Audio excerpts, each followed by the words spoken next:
If you feel stuck and you want more in life, maybe it's a new career change, but you think it's completely out of reach and nobody's giving you the support that you need to make that push. Well, today in this podcast, usually they're about real estate. As most of you know, my name is Evan Young. I'm a local real estate agent here in St. John, New Brunswick. But today I'm bringing on my good friend, Nathan Bellveau. We've been friends since we were kids. Nathan started out as a stick and water boy with a local hockey team here, but he had an ultimate goal of reaching the NHL one day. And so many people told him that's impossible. It's never going to happen. And guess what? He did it. He got to the NHL, started out as a stick and water boy, got to the NHL, and now pursuing entrepreneurship on an incredible level. So this podcast today is going to be for you. And as always, we really appreciate the support. If you guys subscribe, comment, and like, and anything you take out of this video, all the context are going to be in the description below. Enjoy the show. Today, super fired up. I have a longtime friend since we were kids, Nate Bellveau. Huge resume. We've been trying to get this one going for a long time. This usually we talk about real estate most of the time on this, but we're switching it up today. Nathan's got such a crazy story. Started out here in St. John, ended up in the NHL. Yeah. Now he's an entrepreneur running his own custom sticks, hockey sticks, and custom suits companies. Only 35 years old. It's incredible. And let's hear your story, man. I want to hear first how it all started. Wasn't it with a water boy with the Sea Dogs? Yeah. No, thanks for having me first off, Ev. It's been long overdue. Talking about childhood friends with obviously your brother Joel and being on my team.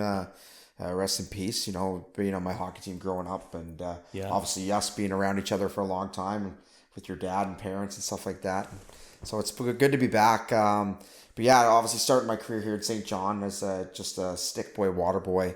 Back in 2005, but little did I know that it'd become a career at the time, right? I just had a passion. Yeah. And back to that story when I first started helping out, I remember, the team was coming to town, and Dad's like, "Well, how are you going to start helping out?" Back then, I was helping out the senior hockey a little bit, right? I'm like, "Well, just drop me off to Harbor Station, Dad." I said, "Drop me off to Harbor Station." Oh, you didn't even have a job? Didn't even have a job there yet. I'm like, "Drop me." I didn't know that. Yeah, I was like, "Drop me off to Harbor Station." I was like, "I'll just see." I'll like early before day before the home opener. Okay. I'm like, I'm just going to the end of the room, knock on the door, and see if they need help. And you know me, I had no care in the world, right? Yeah. Well, not scared. You can't be scared. No. If you're scared, don't think things don't happen. Yeah. And that's one thing we'll talk about later on. So I knock on the door, and at the time, rest in peace, one of my good mentors, David Kelly, answers the door, and I was like, "Hey there." I was like, just a kid. I'm like, "I'd love to help out." He goes, "Very sorry." He goes, "We're very full with our staff." He goes, we don't have a position for you. I said, "Oh, okay, no, that's fair. I appreciate your time." And you talk about not taking no for an answer and being and being really tunnel vision of what you want to get accomplished. So literally, I'm leaving the rink, and the St. John's Fog Devils were moving in their team for their game the next day. So I just went up to that equipment guy. I'm like, "Do you need help tomorrow? I'd love to come and do the water bottles for you. Maybe learn the business a little bit." Yeah. And he was like, "Yeah, absolutely. Like, come on in around 5:30. So I get in the car, and Dad goes, "How did it go?" And I'm like, "Well," I said, "the Sea Dogs told me no. They said they were full, but they said the visiting team said I can come help them out." So he's like, "All right, well, all right." So next day, sure enough, I get there, shows me how to do the water bottles, what to do. I get done. Crazy. I meet all the security guards there right around the dressing room. And Dad's like, "Well, how'd it go after the game?" I said, "Great." I said, "You know what, Dad?" It's like, "I'm not going to tell teams anything different. I'm not going to give them the option." I said, "I'm going to go in there and tell them that I'm supposed to be there helping them out. Now that security guys know who I am, they probably think I'm supposed to be there. So I'm just going to start doing the visiting teams."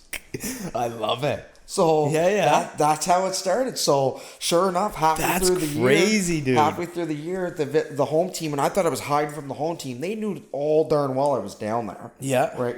Working away and helping out. Yeah. And they loved that I was there every night. I was on top of things. Like, it showed that I cared. They're like, "You know what?" They had one kid that was helping out that wasn't really invested in it. Yeah. Like I was. So they kind of parted ways with him, or he just didn't come around as much. So when he didn't come around, I got to do the home team. So at Christmas time, they called me down. I thought I was getting in trouble for being there. So they called me down at Christmas time. The dogs did. Yeah. They had a Christmas gift for me. And they must have found out I played goalie. They gave me a goalie stick, and I thought that was the world. I was like, no way. Right. And they're like, thank you so much for what you're doing for us. And here the whole time, I thought I'm like trying to hide it. You know what I mean? Yeah. I think I'm trying to hide it. So, going back to that part of it, since then, obviously, I got to mentor with DK, got to actually learn the business. He's like, do you want to do this for a career or do you not? I'm like, maybe. It's like, he goes, well, I'll be hard on you, but I'll also teach you things the right way. So that way, when you're done high school, you're ready to take on a position somewhere. Right. So I volunteered till the end of my high school, graduated, worked at Dorian's Sports Excellence for a little bit. Yep. Shout out to Mark Doran. That November I got a call from Bathurst if I could go to the job or not, and be their equipment guy. Was that tough though? Because you were always home. And so tough. Man, There's we'll talk about people don't realize, and we'll talk about that as we get going in my career with hockey. You miss everything. You miss birthdays. You miss Christmases. You miss relationships. Everything. Impossible to keep. So like you don't know this at the time, right? I'm so new and naive to it. So I go to Bathurst. You got to think, I'm a 17, 18-year-old kid working with 20-year-old players, right? Trying to tell them at those ages there's budgets. So like the guys want stuff at times, you're telling them no. So it's hard to build relationships. Then you're away from home for the first time. I'm living with the billet family. Probably a little bit of a language barrier too, right? Yeah. Some languages, obviously, of French. I'm an English guy. Players too from other countries. 100%. And yes, of course, we had players from Germany, Russia, all over. So the homesick side of it, and just learning to become an adult, like you're still developing. I'm an 18-year-old kid. You think that you got the world ahead of you, but you think you're ready for it. But hindsight, I just did an entrepreneurship talk to in Harborview, and one of my main topics were, they might not see it now, and you might be able to agree with me. I wish school would go to grade 13, 14. I don't think by we get out of grade 12, we're not ready. Yeah, or adapt some of this in it. Yes. Teach you a little bit more about life and entrepreneurship in case you don't want to do that 9 to 5 because 100%. It's so towards that, right? 100%. And when we went to school, I don't know how much more it is now, but they were driven us, go to college. They still do. And some of my talks were, you don't need a college background. They wouldn't like that. Right? The teacher agreed, actually. Like, and it's the truth. You don't need a college degree to go do stuff. You just got to be able to research. You got to be able to know what you're talking about, and you can develop your own skills in different ways. And we'll talk about that obviously with the businesses now as we get going. But back to my career side of it, from there, it's people, relationships, connections. So as I got good with my job, or felt like I was getting better with my job, I told Dad I'd like to go professional. He goes, well, how are you going to do that? I'm like, well, they have NHL equipment manager meetings. I was like, and everybody can go to that. I was like, I'm going to go to these meetings and see what can come about it, to get some resumes out. So I went to these meetings, and where was that? It was, I think at the time, might have been Florida. So you fly down. I fly to Florida on a cheap flight down. Don't know what you're getting into. I signed up for the meetings. I did a little bit of research like we talked about, but I don't know much. But I just know I'm going to go in there and shake as many hands as possible, say hello to people, and just kind of get my name out there. Right? So that was my vision. So I stayed in the Motel 6. They're staying in a nice hotel. I ate fast food every day to keep the budget down. Went over to the meetings, went back to the hotel afterwards. But when I was down there, I'll never forget this, of my first meetings of like meeting different professionals now. And the guy that took a chance on me, Mike Lefsick, his name's Tuna. He's a I remember you talking about him. Yeah, so Tuna's in Philly now. He stood at my wedding this summer. We're best buddies. Was that Iowa? When you lived in Iowa? We were in Iowa together. Right. Yeah, so he took a chance on me there, but that was the second year of the meetings. But my first year of the meetings, I got to know Tuna. So we built that relationship. But my first year at the meetings, I was passing, some resumes around, talking to some people, and somebody gave me a heads up that the Vegas was looking for an equipment guy in the East Coast Hockey League for the Wranglers. So I'm 20 years old. I'm like, you know what? Try to take a stab at it, put a resume in. But since I went to those meetings, I got to introduce to a few other people where they remember my face and name. Yeah. Now, looking back at it now, talking about getting out there for young entrepreneurs and stuff like that, if you want to get recognized or you're trying to go for jobs or interviews, you got to go say hello to people. You got to shake hands. You got to look them in the eyes. That goes a long way than just an email. That's just hands down basic stuff. Now, when I when I went to those meetings, I remember some of the other Quebec Major Junior League team equipment guys were there, but they always all stayed together. Yeah. And I remember them, you talk about when you left the railroad and people were like, why is he leaving? Or they opinionated. Yeah. People, I still remember, and I can remember, I know names and we won't talk about them, being upset that I was going around and talking to other equipment managers. Jealous, trying That's to all shake it hands and trying to go somewhere with it. They're like, oh, look at him doing this. He's, kissing ass, or, it's like, man, you got to go promote yourself. That's right. And I wouldn't be where I am today in the career that I had and having the opportunities that I have now if I didn't talk to everybody.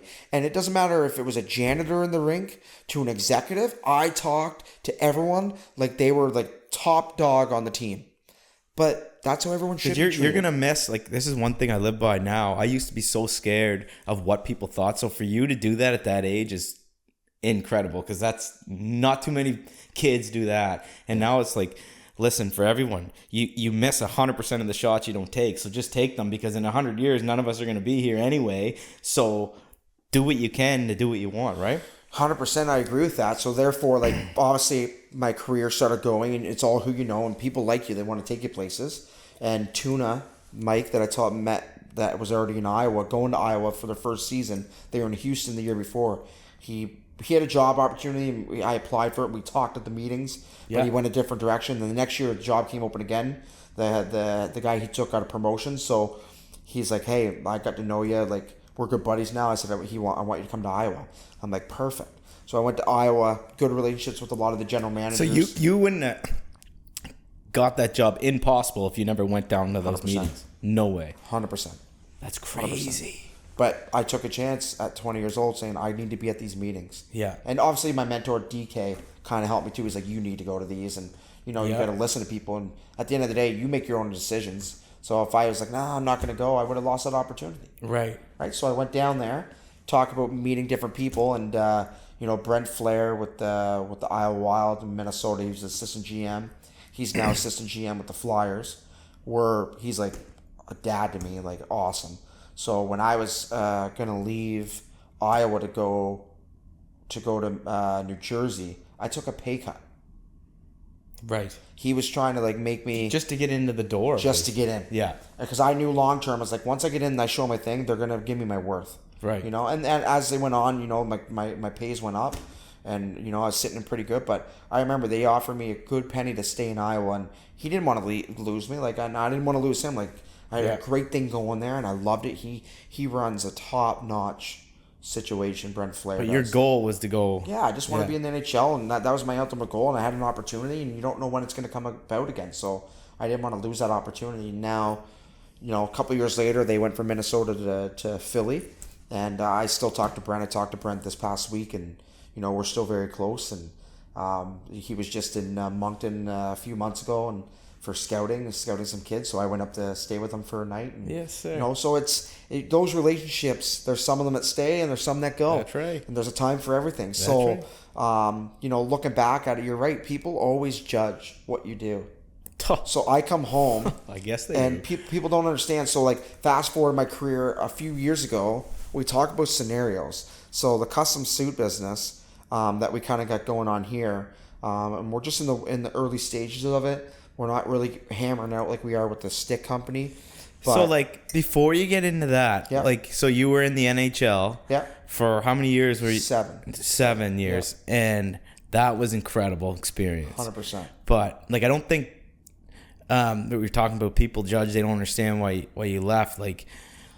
You know what your worth is and where you want to be, and how hard you work in that position that you were in is really, really hard. Yeah, people don't see behind the scenes. You're up pretty much night, day. You're 100%, and you're traveling all over the world. There's a lot of perks to it, Ev. Don't get me wrong. There's a lot of good perks. I'm blessed to be in that position that I was, because it opened up so many doors that I have now that I wouldn't have if I wasn't there. That's straight on. That's the honest truth. That being said, though, like I said, it's one of those type of jobs where, the best way to describe it is you can make so many different connections different ways. Right. And when you have that background or you have something cool, quotations cool to fall back on or people see. Some people put it more like a status at times. Right. Not saying you like to play those cards, but like it's the truth, and that's not what life should be all about. Is status. It really shouldn't. No. And there's times I feel like people get opportunities just because of what they've done or where they've been. Right. Rather, and sometimes they might not even be the right fit for that, but they're going to get a look. Yeah. For just because of sometimes of what they've done. Right. And I basically, you talk about the career. When I wasn't going back to Jersey, people were like, "Oh, you're done," but I wasn't renewed. We won't go into details for that. But some of it had to do with outside noise, quotations. We'll say I had a vision the last few years about business. I was intrigued on it. I saw where we can go with it. I've got to trust my gut too. 100%. And I knew getting in business, that was the right fit for me. I felt like I was listening to some of your stuff there last week, and you talk the best word, like you said, stuck. Yeah. You felt stuck. Yeah, man. Once you feel like that, regardless of how great the job is for anyone, once you feel like that, you start to not care as much about what you're doing because you're searching for that next thing. 100%.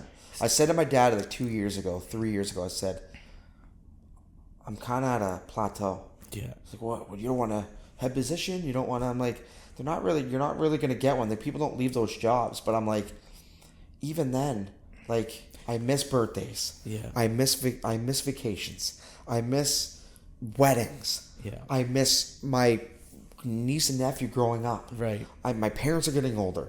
All this stuff goes through your head. Yeah. My wife's working here in St. John while I'm in Jersey. And it's different when these guys if you're making $2, $3, $4 million a year. No problem. My wife wouldn't have to work. Right. That's right. She wouldn't have to work. But then, like, I was chatting on the phone with you one day. You were in Jersey, and didn't this whole custom suit business come to? Weren't you on a plane and met somebody or something? Crazy? Yeah. Like, so basically, you talk about connections. You talk to everyone, and you don't judge a book by the cover because you don't know who's That's who. right. You don't. And I was very fortunate to so I was on a plane from Porter Airlines from Toronto to New York, back of the plane, sit beside this little Jewish guy, and you talk about not judging a book by its cover. He's very cool, back quiet. of the bus too, and you're like, when you're used to probably flying like your own plane first class, that's probably like a little bit tough, really, to go back there. You're like, whatever, and then what I mean is not judging a book by its cover. Yeah. From being back there. So back to it. You talk about being in the back of the plane, talking to people. This little Jewish guy, we get talking, and he's pretty quiet to start. And I'm just picking his brain, right? Yeah. Just going like, just trying to make conversation. Yeah. So we get talking, and enjoying life and stuff like that. And he said, from Toronto area. Right, I'm from Toronto area, and I'm now living in Jersey, but there's a lot of Canadians from the Jewish culture that are in New Jersey now. Oh, really? I'm like, I had no idea. So fast forward, they would get off the plane. That convo's done. Okay, we're done with that one. So then I come home. Talk about a couple of entrepreneurs and a couple of situations. There's one guy comes to me, Ian Smallwood and Anderson McDonald, two young entrepreneurs. Anderson's got the I don't want to bush it, so it's on Rossley Ave. He's got part owner of the like ATVs and all that right there. Okay, the Power Sports store. Power Sport, yeah. Where the Yamaha and all that one? Yes. So he's there, and Ian Smallwood is one of the main faces at Beer Bread uptown. Right. Yeah. So he, and they're always thinking business. Like that's a good spot, right? Great spot. So he calls me one day. He says, "Hey, we got to introduce you to somebody." He goes, "It's our good friend." I forget even how they met him. But anyways, he's looking to make contacts in hockey. Right. So back to it, and he's like, his name's Andrew Reichman. And Mark Reichman, two brothers. Yeah. They're out of Toronto. They live in New Jersey now. Okay. I'm like, okay. So I get to meet them. They're a Jewish family. Again, it's that same type of flight that I had with that guy. This family now is in Jersey too. So like same scenario. Like the Jewish culture, they got a lot going on there. So anyways, I meet with these people. He's like, hey, we're trying to make connections. We're just trying to make connections in sports. And Anderson and Ian were both like, hey, you'd be the great fit for it. I'm like, yeah, no problem. Like my first instinct is, I wasn't even what's in it for me. How can I help you? Right. Boom. Yeah. How can I help you? That's what can I do for you? That's the way you have to be.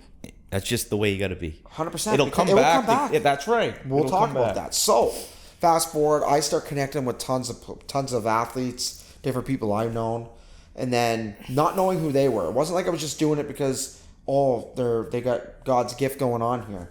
I just did it with the goodness of my heart. They said, hey, good business people, take care of them. I said, yeah, no problem.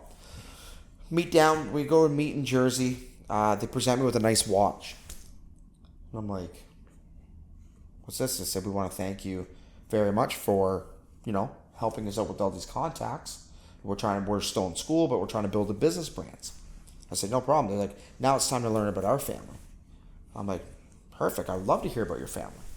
And they're like, we're the Reichman family out of Toronto. We're the second richest family in all of Canada. We're worth over $14 billion. So I'm like, okay, but it still doesn't change how I do things or how I think things. That's right. Money's just money.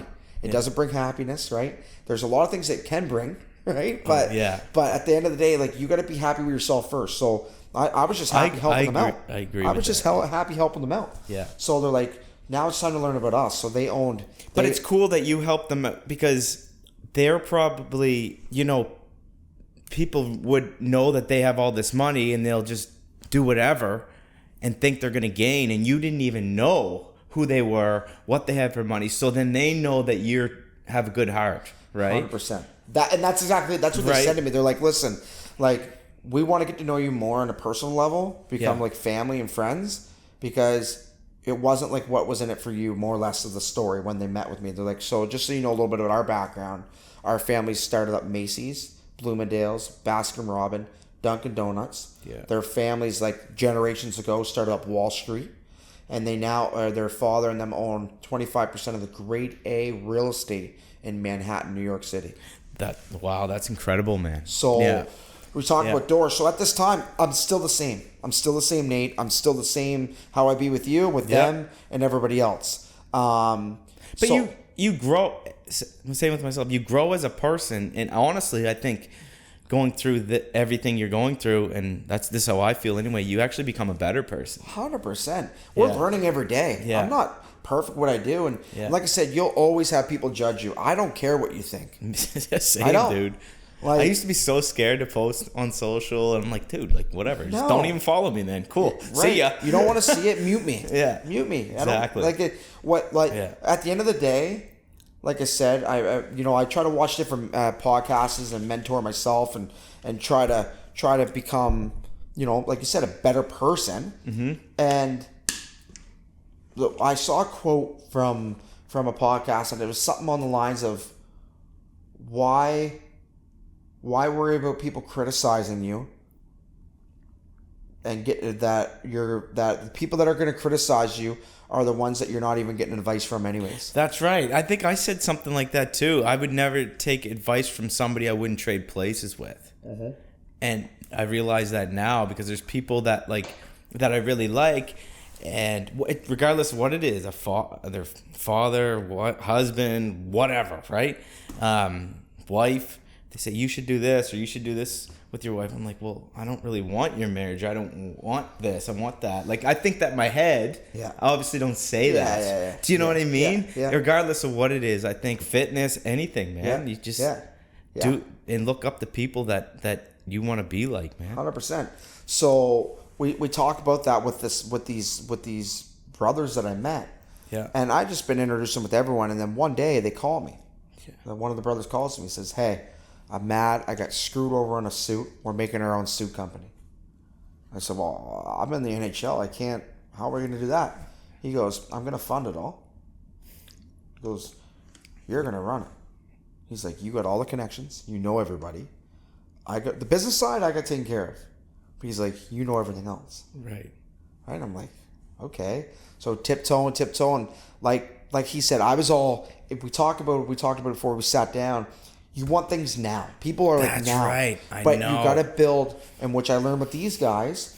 And another quote that I took from podcasts: if you surround yourself with billionaires, you become a billionaire. That's right. If you surround yourself with millionaires, you become a millionaire. That's right. If you want to, not in disrespect of anybody, but if you want to be hanging around with some bad people that are bad influences, you're probably going to go down that path. So it's all who you surround yourself with. Dude, it's even if you're hanging out with the same people all the time, and you're a little bit, just say a little overweight or whatever, and you're comfortable, you don't even realize it. And if you go into a room that everybody's in good shape, then you feel uncomfortable, 100%. right? So, but if you're around people that are in good shape all the time, you're going to be in good shape. So it's the same thing, right? 100%.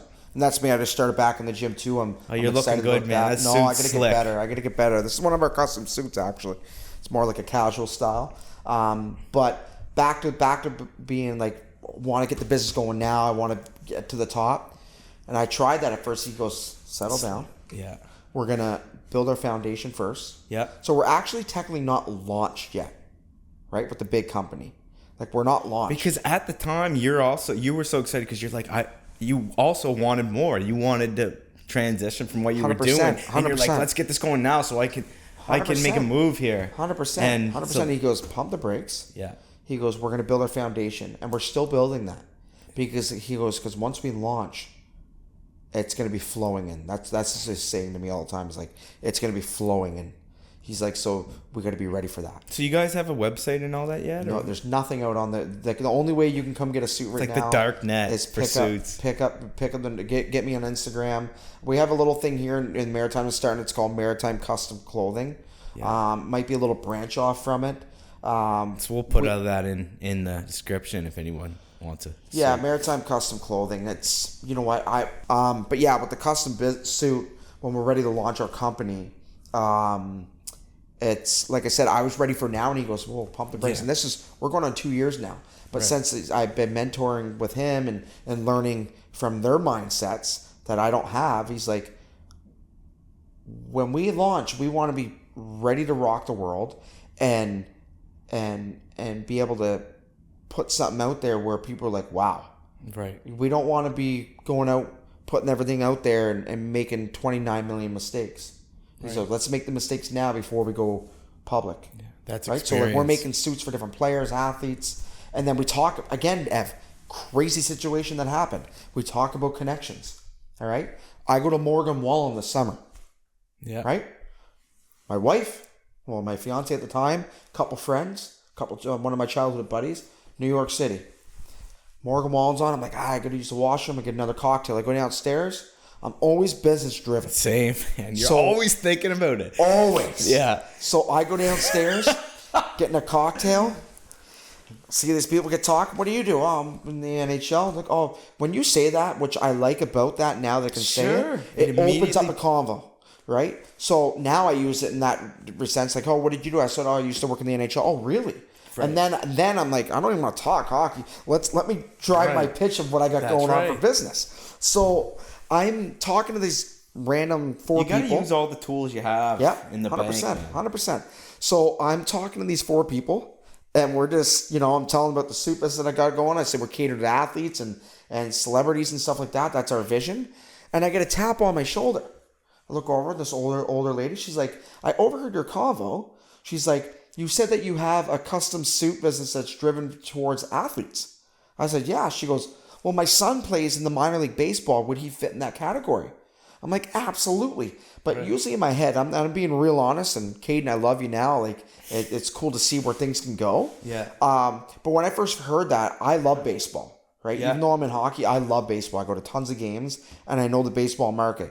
Minor league baseball, you could be way down in the gutter, not even being looked at in MLB, because there's just so many teams, so many leagues, right? Compared to like hockey, there's fewer leagues, right? So when she first said that, I'm like, okay, if he's a minor league, maybe it's nothing crazy. But again, I didn't care. I was like, yeah, I would love to fit him. Right. Well, she introduced me to her son. We get on a call. We've now talked to his sister too. She's outstanding in the business world, getting ready to strive too, and we might take her on eventually. We talk about building our platform. Well, Caden's one of the top prospects for the Anaheim Angels. He pitched Pitched at the end of the season, his first major league start. 6 innings, got the win for them for Anaheim.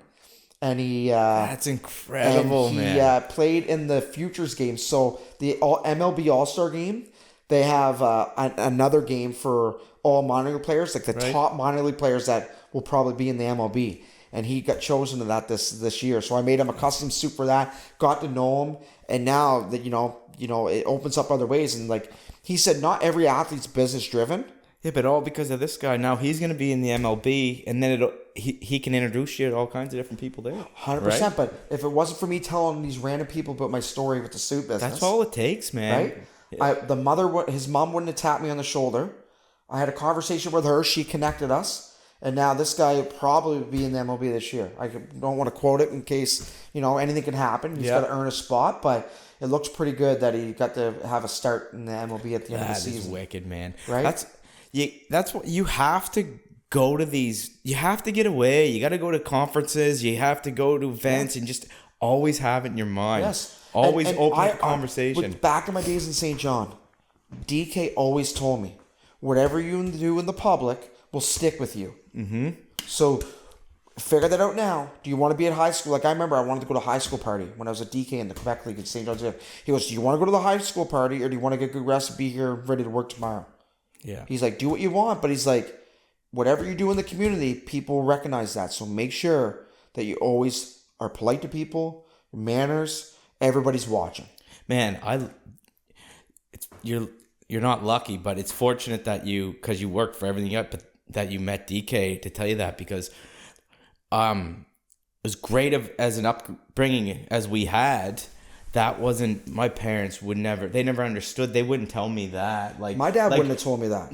Right. And I always tell now, even my kid's 5, I'll even tell them, like, look, or for even kids today in high school and this and that, look, it sounds fun to go to the party and do this and do that. And you need to. You need to do that. You do. But yeah, that's right. You got to get out, let off some steam. But like, I wish that somebody told me that when I was a lot younger, because I would have skipped a lot of that and got right to work and said, you know what, I'm going to have more fun when I'm older and laughing and have a bunch of assets and money versus being hungover all my 20s, right? 100%. So you talk about that too. And another thing that I've noticed, where I value a lot of people now, is there's not once I can ever say when I've been out drinking that I have not been in control of myself. That's incredible, man. Because again, you don't know who's watching. You don't know what type of reputation you're putting on somebody, right? Sometimes you only have one opportunity. And you probably learned a lot of that going through the hockey leagues or like when we go out. It's don't get me wrong. I made mistakes. We've all made mistakes. It's the only way to learn, We've all made mistakes. That's life. Like I said, when I did that entrepreneur class with Harborview, we're talking about scenarios, and I went around the room, engaging with the kids of what they want to do with their entrepreneurship, because anybody in that class picked that class. It wasn't like they were just thrown in it. So they have a vision for business. Yeah. And there's one kid towards the end of the class, he puts his head down, kind of like fall asleep, right? We talk about reputation, and we talk about, putting a good eye on people. And I'm asking for people what they want to be. And then I tap the desk and said, what do you want to be? He wakes up, tells me what he wants to be.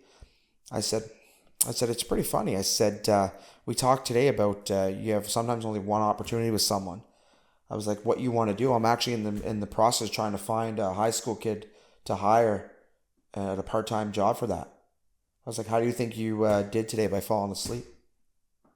Do you think I want to hire you now? Right. That definitely gave him a wake-up call. Very wake-up call. But I was honest. Yeah. Right? You need to... And you know what? There's not enough of that today, class man. Too, There's right? not enough of that. And you know what? I was like, I was like, oh, that's funny. I was like, I literally was like, hey, I'm looking to hire a kid. What you want to do? I'm looking to hire a kid in my business right now as a part-time job for him during high school. Right? Well, he does it, maybe mentor. I was like, should I hire you now for falling asleep in the class? Do I know if I leave the office and you're working, are you going to put your head down and have a nap? Right. I was like, see the impact you can have on someone. I was like, so it's a lesson that everybody can learn in this class right now. That's right. Right. You just never know. You never know, Ev. You never know. So back to the whole thing. with the Reichman family, like I said, so then there my juices just started going. Right. And it's been outstanding, and So I just knew much there's too. more to life. Like I felt stuck, like you said. I was listening to one of your podcasts, and like you said, when you said stuck, that was the best word to describe it. So like, I'm in the NHL. People think, oh, everything's great, and don't get me wrong, unbelievable career. I met a lot of great people.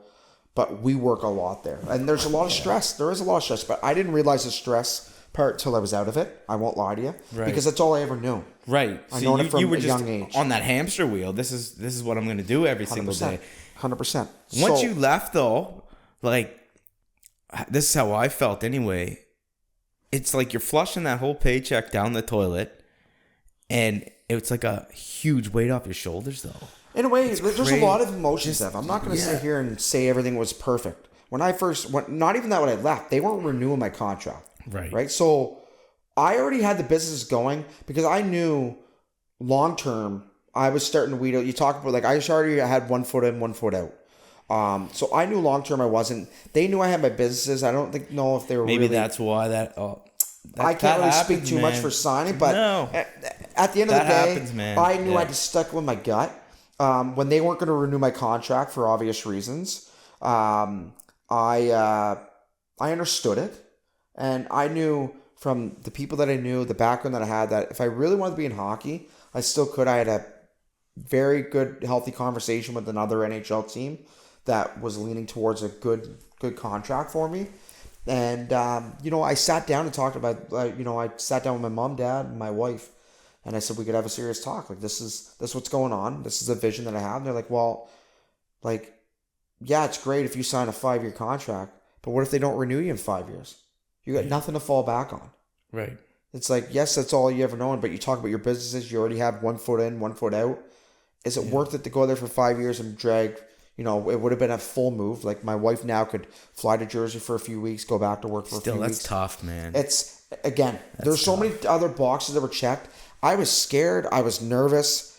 I didn't know if I was making the right decision. Obviously, taking chances. We talk about all that stuff. Everything's going through your head. Some of the convos. So, you know what, man? We can relate, bro. Right? Different, but similar. Right. So, I already had how the stick business. Now, we'll get into that part now, too, right? So, I'm leaving the NHL.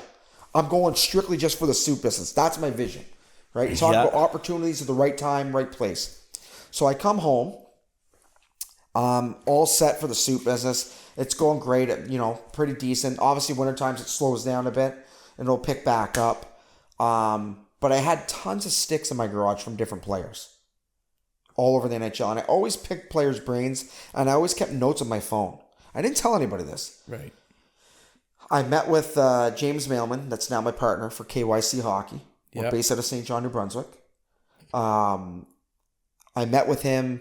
Sorry, before I even met with him, he played a game for us in ball hockey. We needed a player for a game, and they came in. They're like, Nate, like, he's got a stick business going on.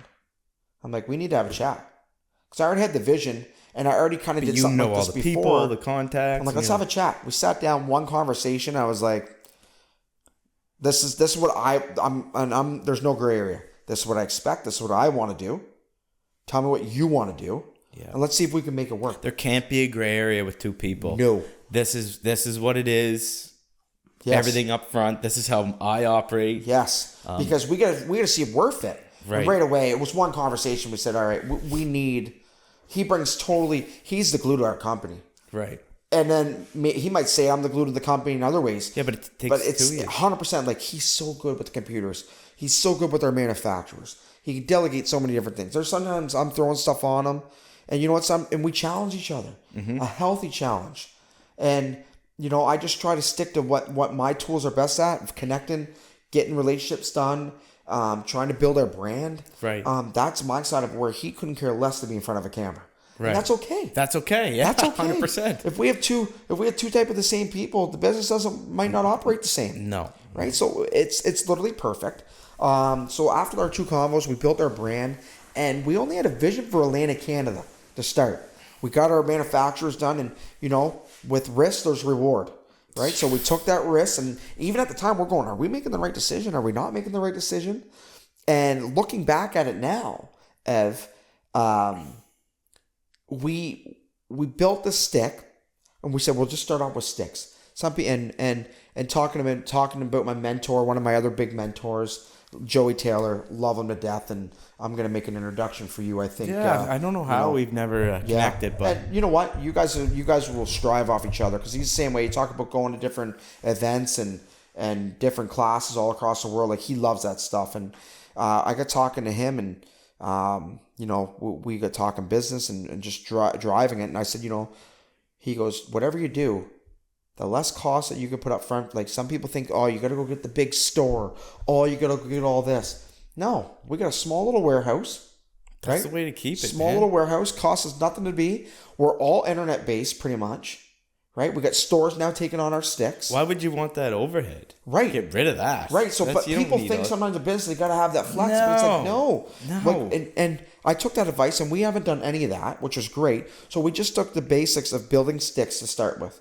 People always break sticks, right? If you buy a pair of gloves or pants, you might only get one every 10 years, 5 years. That's right. Right? So you got to go with your margins and what you're going to get back to, right? So for us, we said, all right, we'll start with sticks. We built that. And then my mentor, like we talked about with Joey, he's like, and you, like, people think too, you just get in the business, but I have another job now that people don't even know about. Right. Right? You have to, though. Like, 100%. So for me, I'm sorry to cut you off. No, that's good, man. But no, it's one of those things where I took my opportunity. I said, you know what? I have a good friend of mine that works in the pilot boat industry. Yeah. He said, why don't you come down here as a casual? So I now take that money, right? I'm not scared to go get my hands dirty. Take that money that pays my bills. Everything we're making from the business now, I'm throwing it back in the business. Right. And that's what me and James both are. He's got another job, and we're not hiding away from that. We're proud of that. That's a good business move. People think, oh, I got to leave my job and just do this. No, it's okay to work another job and get your business going. Eventually, you might be able to transition. It's not going to be easy. No. Like, you're going to spend late nights doing both. 100%. Like, I did the same thing. 6 years I did both. If I was around the right people at the time, it would have been a lot sooner. 100%. But I just started taking a salary this year from my real estate company. Yeah. This year. Yeah. And this is my 8th year, man. Like that I'm comfortable now. I can take a salary. But then again, we talk about it, building brands. Yeah. Where I'll talk about. So that's good what you're doing, man. You got to do that, because then the business will succeed, because you're building it out. If you just jumped into that, you'd need money to live. And if you're spending all the money in the business to live and on product, you're never going to get ahead. No. So for us in that regard, so I'm working the pilot boat, and then I won't talk what company, but I'm interviewing right now for an ambassador role for another company. Yep. Which it kind of will help. Both will help, really. But it's like, we have a plan of not even touching our money, but now we're in a position now, we're not even 6 months, and we'll get back to how the company grew to where it is now. But we're now in a position where we offer hockey bags. We offer clothing. See, I didn't know that. That's wicked. Offer. There is a website and everything for that, for KYC. We'll put it all in here. KYCsports.ca.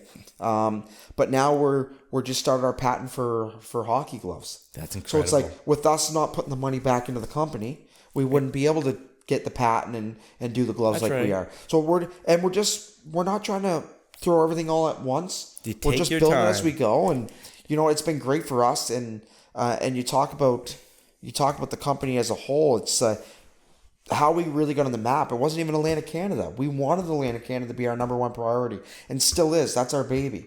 But how it all started was, we had the hockey tutorial, they're called, out of the UK, got a hold of one of our sticks. All right? And in this video, how did they get a hold of it? I don't know if they reached out to James. James dealt with the whole situation for hockey tutorial. Like, I wasn't even dealing with it, to be honest with you. So I can't really speak on that part. But either he sent them a stick, or they reached out for a stick, but they got one in their hands and they did a review. So what they do hockey reviews on all new gear, anything out there for gear. So if you want new type of gear, you can go to their hockey tutorial and kind of learn what you should be getting, what you shouldn't, what's affordable, what's not. Like, that's their whole vision. So they get a massive following. So they rated our stick, our Stealth Pro stick, top on the list of low kick point sticks. So the low kick's the most average stick that people use for stick wise, like for low kick points. Yeah. And they rated ours over all the other major brands that are out there. And that's what put us on the map. And at a wicked price too, right? Yes. Man, I'll say this. I actually, I was telling you before we jumped on here. Yeah. I tried one out the other night there at the little U7 hockey practice. Tom McHugh. Shout out to Tom. What's up, buddy? Man, I never had a real good shot, but I just barely touched it, man, and ripped one right off the top shelf. I was like, damn, it's like feather light. They're incredible. Yeah. It's in. And my thing was, like, if we're going to put something on the market, I want to be able to compete with those other companies. And because, you know, at the end of the day, trying to bring hockey affordable back to Atlantic Canada, that was our only goal. And it's scary how the internet works because we weren't ready for it yet. So are you doing much locally, or are you going to get into stores locally, or is that, or what's going, or you haven't really dove into that yet? You talk about people that you think that are close to you and that people that aren't close to you. And you think buddies that you're friends with for a long time, and it's scary what business can do because you realize quick who your friends are. Oh, I guess you do. And yeah. And you know, I'm working with, we got a few over Atlantic Canada right now. We got something in the works with a big company that people are very, very, very recognizable with. Yeah. They gave us the opportunity. They're excited about our product, and they saw our product on Hockey Tutorial. They thought it was a European company. And if it wasn't, again, we talk about reaching out to people. You got to get out there, right? If I just sat back, they weren't calling me. I did some research. I got the owner's number and the buyer's number that buys for all this one company. Mm-hmm. I just can't speak what company yet. Just no, you don't want to get it. No, that's right. But they, if it wasn't for me reaching out, they thought we were a European company. They were ecstatic that we were a maritime company. Yeah, this game changer for shipping, handling, everything. Great. Everything. They were shocked. So, like, at first, they saw the video on Hockey Tutorial, which is awesome. They thought it was European, so they just, you know, and they probably wanted to get something locally. But now they're like even more fired up about our company. So I thought, great. It's like, we got something great here. So I went to a very localized sports store here. Yeah. In St. John, New Brunswick. And that I spent a lot of money there over the years. I worked there. Right. Won't go into particular which store. Yeah. But I walked in that store excited to show my product. And before I even got the product out, that was one of the first sports stores I went. Sure, yeah. And I told them what I was doing. So just out of respect for them. Right. Because I didn't want them to be blindsided of what I had going on. Right. And they were ecstatic that I did that. And I went in and said, hey, like, how can we get our sticks in here? Yeah. And they're like, I don't know if we can. Do they have contracts? In some of these hockey umbrellas, that's the best way to describe it because, you know, keep it cordial. A lot of politics, right? Yeah. So in these hockey umbrellas, they usually have to buy with vendors within their umbrellas. Yeah. But they are allowed to work outside of that. Now, they get better margins sometimes, but at the same time, like my pitch to them was, we're a local company. You should try to strive off local. You try to strive off local business. Right. Right. But I said, now you're not going to support local vendor-wise? Yeah. And I was shocked, personally. Sure. I was shocked. Well, it's a little hypocritical, eh? Yeah. And you know what? Then unless there's contracts in place with other bigger companies, right, so say, hey, you can't get any of these because it's going to take from our sales. 100%. So when I first went in there, they're kind of not negative towards us, but they almost took us as a competitor. That's more or less how they thought it. I said, no problem. I said, I respect that. I said, but we want to provide to retail stores. We're not trying to go against you. Right. So I was like, let's win together here. Let's work together here. I was like, whatever you feel. I was like, we're not done having this convo. At the end of the convo, I said, I'm coming back, and he goes, come back and see me in a couple of days. I said, I'm going to give you a couple of weeks. I'm going to come back and see you again. Yeah. I'll give you time to think about it. But I was like, we need your sticks in the store. Yeah. We're a local company. I get a very good face in this community with my background and what we did. People know my brand. Why don't we have it in here? Right. Right. So I said that to him and he finished the comment. He's like, yeah, no, you're right. We do need to have your we need to have your sticks. Right. You're right. So I'm like, oh, great. This is perfect. So I went back and saw him 2 weeks later. But again, not taking no right away. I didn't take no. I still haven't. Yeah. That's why this whole segment, I still haven't said no. Right. Right. I still haven't taken no for an answer. Yeah. So I went back 2 weeks later. I was like, hey, you know, I told you to come back. I was like, did you have time to think about it? He goes, yep. He goes, there's just too much outside noise with your company. What does that mean? Exactly. I'm like, what does that What does that even mean? He goes, well, you have like a couple different price margins. So does every company. I was like, well, we have a stick on sale on our site right now. We have our main price usually. You're right. And he's like, well, there's this one other situation you have a deal set up for a certain league. I was like, yeah. I was like, that's a team order. It's a different thing. It's like a massive order per team. So yeah, we're giving better margins. I was like, I have no problem not doing any of that.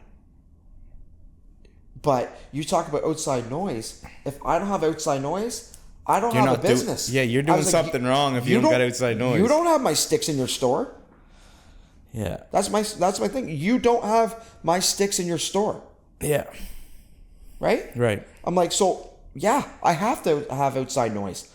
I'm willing to, if you want to have all my sticks in the store, it's like, long story short, we get talking more in the convo, and he's like, I'm about to do a 300 stick order for a competitor of what we do, basically. Mm-hmm. I'm like, so you're okay of going to give that business to a company that doesn't care? You get 2 owners right here in St. John. We can do so many events here. People come to your store, they're not just coming for that stick. They're going to leave with something else. Right. Right? So we do a couple different type of events in your store a year, drawing people to your store. They're leaving with more just that. I think that's more valuable. Plus, we're a local brand. Right. I said on top of it, I used to work here. And I was like, quite frankly, and this is my next conversation because I'm going back there this week. So hopefully this airs later than this. Yeah. But we'll make sure it does. Yes. And if we get the deal done, we might cut the whole thing. But I'm going back this week, and my final straw with them is because I told him, I said, don't put that 300 stick order in until I talk to you again. Yeah. So my next one's due. I'm going to be like, listen, you talk, and I had time. I had to take time to go into Florida, vacay. Yeah. We talk about business is always on. I was still spinning. I'm like, you know what? This is my final pitch to him to see if we can get him. And if we do, we might have to tweak this podcast. But my final pitch to him is going to be... I think this is great because hopefully you do get this, regardless of any store in the future. Yeah. I think this is just showing people persistence, and you're going to get what you want, 100%. Regardless of where it is. 100%. And people all have a company to run. We all don't know what's going on in the background sometimes. So, but this is awesome. So 100%. What's your So my final pitch to him is, all right, the sticks need to happen here. I already told him before. I said, it's not going to be good. When people ask me, I'm not lying to them. Right. Why my sticks aren't here. I'm not. Right. That's you guys made that decision, not us. We want to be in your store. All right? You talk about outside noise, right? To me, outside noise, regardless if I had going my deal for the certain league, hockey league, a little sale for them, you were still going to put that 300 stick order in for a competitor. Right. To me, that's outside noise.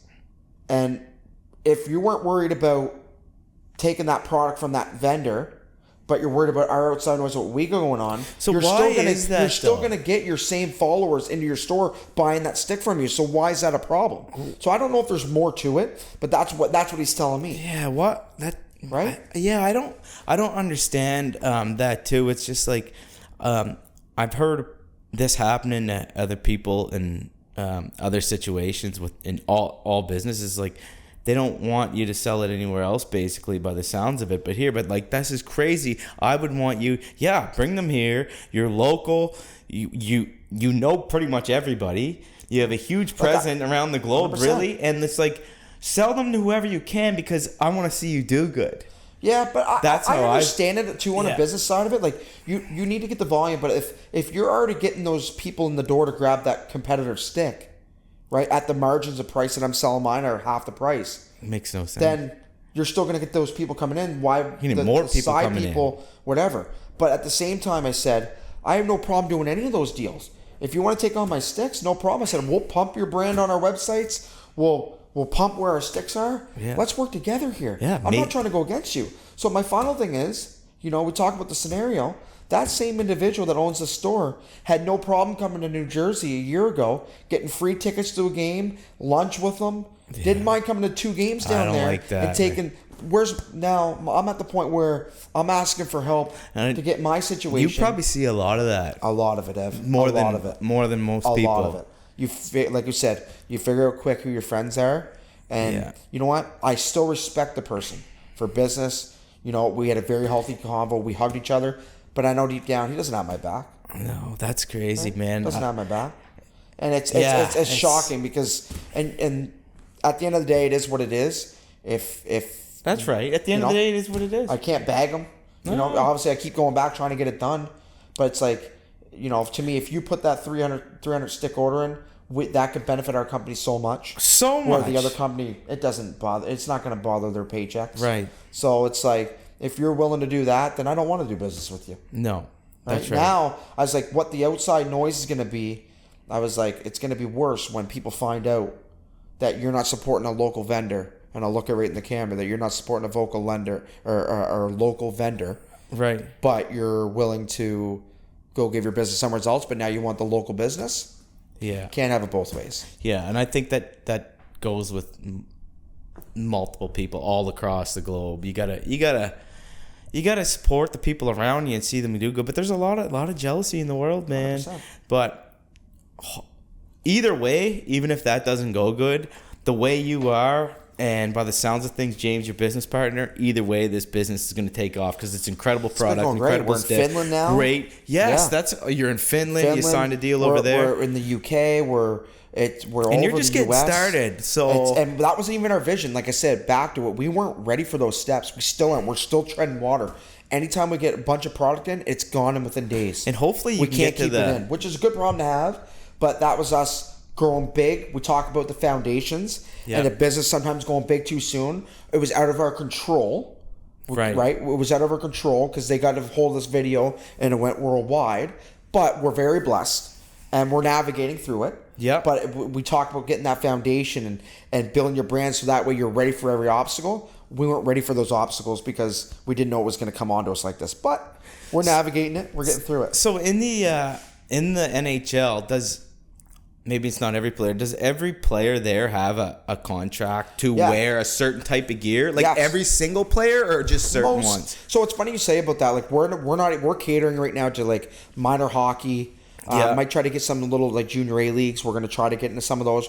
We're not ready for the Quebec League, like the Sea Dog League or like the NHL. Well, you're just because you got to pay. Like in the NHL, don't quote me, but I think you got to pay like $100,000 to a player. No, to the league. Per piece of gear that you have. So if I want my sticks in the league, I got to pay $100,000, and then you don't know if you're going to get any players. And a lot of the players now are getting endorsement deals, and a lot of them aren't getting any money from the companies. They're getting like gift cards to use at other vendors. Right. So like Lululemon you can get like up to $5-10 grand Lululemon, or you can get other type of businesses for golf or whatever, or suit companies, whatever you want to do. But there's only a few players that are really getting paid by like some of these other big competitors. Right. Now that being said, if I ever want to get to those levels, I just know I got to pay a lot out just to get in the league. But then I know if I want to get a player, I'm not going to be able to just give them gift cards to like places for like 10 grand. They're going to want cash because we're a newer brand. So is that a goal eventually, or maybe you just don't in the future? But like, obviously it's a goal in the future. But it's like you got to be realistic. You gotta. Again, we talk about taking your time and growing your foundation, and taking those right steps at the right time, not just rushing things just to rush it, because that's how businesses fail too. 100%, man. People do that. They get too big, too quick, and they start spending money they don't have, and it just goes south, man. But I've learned so much in the last few years. I think last year, and it seems like you have too, in the last like 12 months for me, really grown as a person, and my standards and everything's changed, and what I want in life with my 100%. Business, my family. And 100%. I realized too that like a lot of people say putting my kids are first, this is first, but I realized that like if I put myself first and look after myself, then I'm better to my kids, better to my business, better to everything. You like, and you seem like as a person too, like in the last 12 months, like you're like growing into an even better person. I feel like like I said, I felt stuck. I trusted my instincts, and after talking to my family and having their backs, being like, hey, like, it's okay to like go do your own thing, and you talk about what people think of you, what they're thinking. People are like, still hear people like, oh, I can't believe you leave the NHL. I was like, you don't know. You don't know what it's like to work in there. Yeah. I missed so many things. The 10 months of the year, 11 months of the year, I'm by myself. Even your summers, dude, you were like, so you wouldn't even get a month. I'm right? here for 2 weeks, gone for 3, home for a week, gone for 2, or home for 3 weeks, gone for a week. Everything had to be so scheduled. This was the first summer I could do whatever I wanted. I had no stress. Like I said, awesome. I didn't know the stress till I was out of it. But like, again, we talk about the outside noise and people judging. It's like, was that hard on? You're married now, but like, that must have been difficult. Like, she stuck by your side through a lot, 100%. So that's pretty 100%. Wicked, man. Yeah, and you know what? There's times that people think like she couldn't be there the whole year. Right. So at one point she was at her time that she could be across. So I didn't see my wife this past season. I didn't see her for like 3 months. Yeah. So we had a road trip to Toronto. It's kind of an unwritten rule. I don't care now that it's out, but it's unwritten rule. You're really not supposed to have your wives and stuff on the road, right? And I haven't seen my at the time my fiance got married this summer, but I didn't see my wife for like 3 months. So I had her fly to Toronto. We had unheard of. We usually fly in the day before games and then fly out after the game on the private jet. Yeah, okay. Gone. But we somehow had like 3-4 days in Toronto. Okay. So I flew my wife out to stay with me. Right. And I remember people like giving me kind of like the, what are you doing? But like, screw you. Like, you don't know. Why does that even matter? Like, freaking who cares? My job's done. If I want to spend my spare time with her and do whatever, it's like you guys don't realize you all have your wives there. Most of you make unbelievable money. Like, the money was good in the NHL, but like I couldn't buy a house there. Right. It was one income because she's working in St. John. Yeah. I was like, you talk about being stuck, but it's like you don't know what people are dealing with. Right. So be nice to everybody. You don't know. None of them knew that I haven't seen. I'm not going to go there. Well, I haven't seen her in 3 months. Like, it's it's none of their business. But it's like, as long as your work's done, stop judging people. I know, man. A lot of people. There's so many people like that, managers and bosses. Like, just friggin' treat people good. 100%. That I learned real quick in business. Like, never ever be transactional. Never chase the dollar. Just don't do it. It really does. You said it earlier, Nate, that like everything comes back, man. Yeah. Or 100%. Like I remember too. Like I won't say particular situations. Like I won't say what teams or anything like that. But I had a situation where I got called in, and I won't say teams at all. But I got called in. I was very proud. I invested myself in a Rolex. All right. Yeah. To me, I always wanted one. It holds its worth. That's incredible. That's a goal for me too. Love it, man. Yeah, but it was just something for me at that time. I was just proud of that. I saved a bunch of money and I said, you know what? I'm going to put one towards that. That way, if anything ever happens, if I had to get rid of it, it holds its worth. I could get rid of it, right? But it was an investment. I was so happy. I posted on my. Congrats to that, dude. I posted it. Thank you. I posted it on my social media, and I got in trouble for it. Why? From a certain employer that I was working with at the time. Yeah. Got in trouble for it. Like what? What do you mean? What did they say? People didn't like that you were posting. Again, we talked about jealousy, people, stuff like that. But I got from certain individuals that got pulled into a meeting and saying that people didn't like rub people the wrong way, that I was posting that I got my Rolex and stuff like that, and that I was posting it online. But you know what? If you don't have the right mindset, little stuff like that can really bring you back. Like really pull you back in and make you not want to do anything like that ever again. Like I've been pretty. If you notice on my social media, I've been pretty low key, because it did pull me back. But now I'm starting to get back into my shell again. Like I haven't really done I did a goalie podcast. It was really low key. I didn't really share it. This will be the first thing that I share. Man, it's good to talk about it too. It's really good to talk about it, man. People love honest. People like hearing the story, and that's how I am now. I'm just myself. That's it. If you don't like it, too bad. Yeah. Like and that was the kind of. I think it's incredible. You should have shared that story, man. Like, That's awesome. That's wicked. So screw that. Screw them. Yeah, you know what? Like I said, looking back at it now, like I said, I'm not going to say what teams, to keep it very neutral. Yeah. But that to me was. How dare you share your goals? How dare you share what you did? So that I was just come on, I was man. so thrown off by that, and I just said, you know what? It's that probably bothered you for a while. Oh, it did. And then you lose respect. Absolutely, and everything. It's like, what are you talking about, and man? Like, you talk about everything happens for a reason, but like, I'm glad being where I'm at in life. Everything happens for a reason.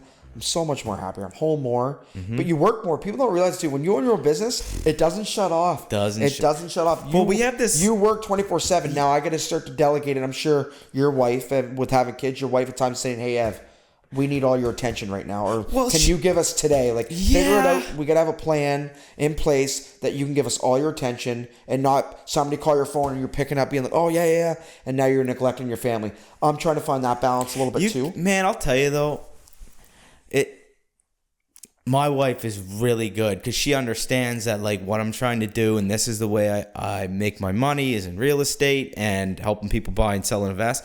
So sometimes there's no choice. I got to take that call. But once you set your standards with people and in any business, if they don't like that, then maybe I started to realize, like, now I don't work with people that aren't a good fit. Like, okay, there's 400 other people in this business. Go find one, because this is how I am. I don't answer my phone between 4:30 and 6 because the banks are closed, lawyers are closed. Nothing's happening. I'm eating supper. Then I'll check it. If there's something that needs to be tended to, great. But once you realize all that and just put times in place, it's just like there's non-negotiables, and it's like you have a life too. But it took a while to get to that. Some people, like in your type of business, people at nighttime, that's when families are talking about. So they're like, "Oh, we want to sell our house." That's when they're calling you. It's not like they're waiting until Monday the next day, right? On office hours, when they're sitting around the table having dinner. That's when they're discussing. All right, let's put our house up for sale. So then they're like, all right, let's call Evan. Yeah, right. And then I'll call back for sure. I always call back. Always answer. But you're probably working the phone at nighttime too, because that's when families are together and they can make some of those big decisions where. During the day, if it's Monday to Friday during work hours, well, they're both working. They're separate anyways. That's right. Any big decisions together anyway, so it's usually in the evening. It's always going in all the time. All the time, on the weekends, and people don't realize that. If you're actually doing it like you are and I am, it's nonstop. Yeah. You're working, but again, like you said, I'm happier more, you're happier more. I was gone all the time, stuck at some house in the middle of nowhere waiting for a train. You were going. I'm way happier. Right. I got a question for you. I'm going to challenge you a little bit. Yeah. All right. Let's go. If you can give one advice to a 35-year-old entrepreneur in St. John, New Brunswick, or around here, what would you do? What would you give them advice on preparation, and also what would you give advice on, and if they get extra equity out of it, to invest and how to invest it? What would you do?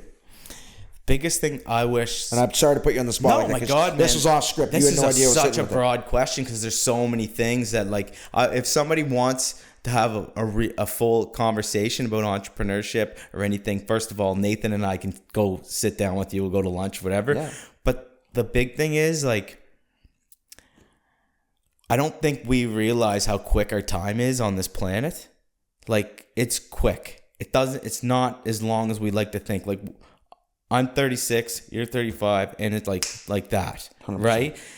And one thing that I would say is take the risk. If somebody even in your family, maybe it's your parents that you try to talk about this stuff with, or something that you want to do, and they don't understand it, just edit that relationship. Don't talk about it. Talk about whatever else. How's your family? Edit it. I kind of do now too, because my parents, and I'll even tell, they don't understand what I'm doing.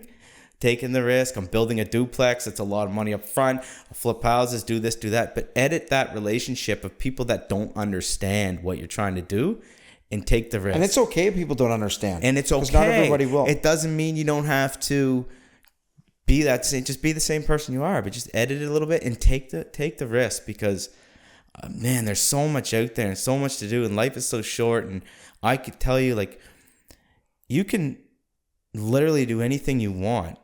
I believe if somebody wants to play in the NHL or be in the MLA, and you're a prime example of it, dude. You were a stick water boy for the Sea Dogs. Like, Anybody can do anything they want if they put the work in. You look at Kobe Bryant, man. I met his coach, one of his Kobe Bryant's old coaches in Nashville. And I actually have his book over there, a signed book. And he said he didn't have Kobe yet as a client. And he was telling us this. He goes, I went up to him and he said, I want to watch you practice. He goes, okay, 4 a.m. I'll be there at the gym. You can come watch me. So he goes there for he's like, I want to get there early. And so he shows up around 3:30 and the lights are on. He hears the sneakers squeaking. He goes in, Kobe's in there warming up for the warm-up. He was there at 3 and he's watching him practice. He just sat there, didn't say anything. And after the practice, he goes, why? You're not doing anything fancy here. You're the greatest basketball player in the world. Why are you doing these little basic drills? He goes, repetition. The only way to get good at anything in life is not get bored of the basics. And he told us, I'm like, man, that's deep. Reps. So he started that every single day when he's younger, and then he become the greatest basketball player in the world. Look at Michael Jordan and all these people. And he even said, he goes, man, he wasn't the most talented. There was other players that were more talented than him. He wasn't even close, but he built that up and practicing. He put the friggin' work in. 100%. Like anything, just like you flying to Florida to that equipment manager. 100%. It's so funny you say that about with him telling the story about the layers. Same topics I have with some of these athletes that I've got to meet. I'm like, how did you where did your career start going here, and everyone here? And he's like, you layer it. He's like, do I eat well? Do I go to that high school party? Or do I get good sleep? Right. Do I go to the gym in the morning? Do I take care of my body? Those are all layering your bodies. You're layering your preparation. Yeah. Right. So then you start pulling away from other people. Yeah, man. Right? And putting good stuff in your ears, job, dude. Putting good stuff in your ears. I recently started doing that more so in the last couple months. Always, you even going to the gym or driving in the car, you're listening to music, and there's not probably pretty much everywhere is like this, but where we are, there's not a whole lot of positive stuff in this world right now. So I started listening to, there's a couple podcasts I really like. So I put them in my car at the gym, and it's such good stuff that's in your head all the time that keeps you in that right mindset. Because if you're not putting good stuff in your ears, then it's just surround yourself with the right people. If they're not there, listen to it. Yeah. Right? 100%. I don't know, man. Just take the risk, do what you want to do, and reach out to us anytime. We'll help whoever. Yeah, no, and that's what it's all about. Like I said, people that get nervous or scared what people think. Man, the first time I did this, I was sitting here shivering, and no one's even around. We're here right now being recorded, and I'm like, yeah. So what do we? Welcome to it's Friday. It's 11:30. We're getting started here. I was scared to death, right? Now I'm just whatever. Who cares? Get in here Let's and talk. go. Have a conversation. It was fun though, man. That's what it's all about. Eh? Yeah, it was a great time. Thanks for having me. I love it, dude. We'll definitely as we get business going more, we'll have more sit downs. But like I said, we'll leave everybody with one thing before we leave. I think the best situation, looking at it all, is if you are going to do business, don't be afraid to work other jobs while your business succeeds and you start building it, because you got to look at the long picture, not the short picture. That's right. And don't let anybody say you can't do it. And keep it all to yourself too. Yeah, 100%. Most of it. 100%. Don't be telling people around your job that you're doing this and that, because I'm telling you, they'll look at you different. They did for me. Yeah. But I'm at a point in my life, I don't care what people think. Well, I got my friends. I got my family. Yeah. And the people that are going to watch this, and this is the best part about it, there's some people that are going to watch this and take a lot from it. There's some people that just want to know what's going on because people, are curious what people are doing. And there's some people that are literally going to watch this just be and want to talk bad because jealousy, or they want to see a negative that they can get. And that's the problem with this world nowadays. Too many people are negative. You got to be positive. Yeah, man. You know what I mean? Be good for yourself. It's free to be nice. It costs $0. That's right, dude. It's free. You know what I mean? So it's crazy. And you know what? Maybe they'll look at this and be like, okay, yeah, you're right, but it's the truth. There's going to be some people that look at this trying to get a negative out of it. Oh, 100%. And that's reality life, and you just can't let it bother you. You can't. And that used to bother me so much, dude. And I don't know, man. it just doesn't anymore. I'm more relaxed now than I ever been, and everything happens for a reason, man. I really believe that. So 100%. Anyway, we're gonna do another one of these, and definitely before the summer, and 100%. keep you guys updated. Maybe we'll do a hockey edition, and we'll tell some hockey stories for you. Oh man, Nate's got some real good hockey stories. Yeah, let's do that, man. I even have a third mic too. We can bring somebody else in and have a huge big jam out. It'd be wicked. We can have some special guests. All right, brother. Yeah. Let's go, buddy. Thanks. This was awesome.